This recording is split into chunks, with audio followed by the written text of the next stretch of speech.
Is the price worth it? I think this is a very hard choice, but we think the price is worth it. The price is worth it. The Secretary of State of the leader of the free world answering a question, do you think killing 500,000 children in Iraq is a price worth paying for the gains made by America? Look who's talking. In the year 1756, a cultured American citizen strolled into a police station in the colony of Massachusetts, in what later would become the United States, and received what was due him, 180 pounds. The law was clear on this. 60 pounds for the scalp of a man from the original inhabitants of America, and 40 pounds for the scalp of a child under the age of 12, and he had brought 2, and the same for the scalp of a woman. This was a good sum of money and would last him until his next hunting trip.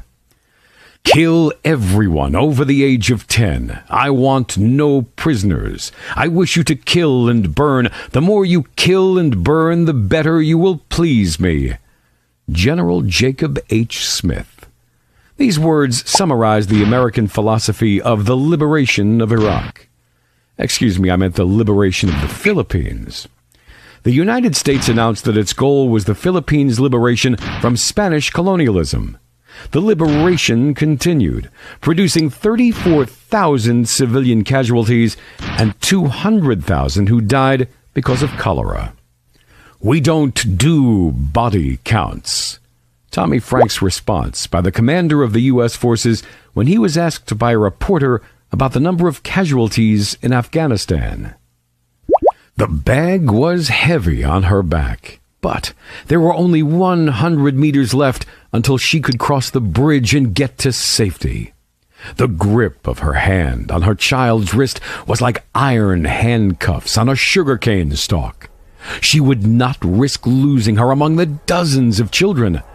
All the refugee women around her had brought their children with them. A few more steps and she would reach safety. In the next moment, the sound of gunfire. And of 400 women and children on the No Gunri Bridge in Korea, none remained alive.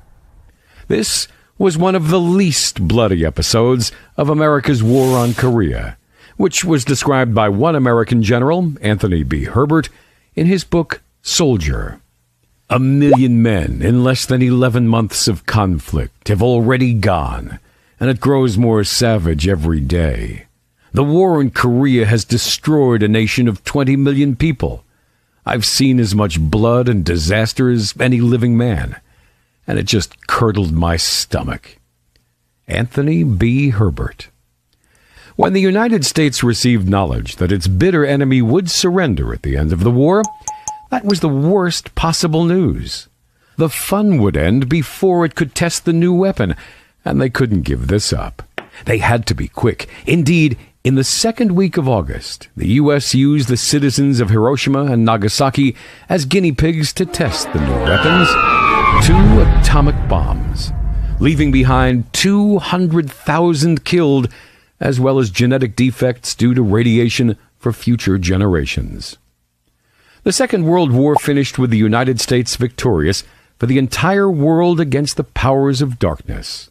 It became the leader of the free world, the beacon of democracy, and the sponsor of peace throughout the world. And it's caused the deaths of 20 million innocent people in 37 countries around the world since the end of the Second World War. But this was in the past. We're in a new era, are we not? Do you see this young girl? She was killed in an American airstrike along with 14 other people. The strike targeted one of her relatives who was not present at this location. This girl, by the way, was American, but in the war on terror, who cares? Look at her face. Her name is Noir, and she won't be the last.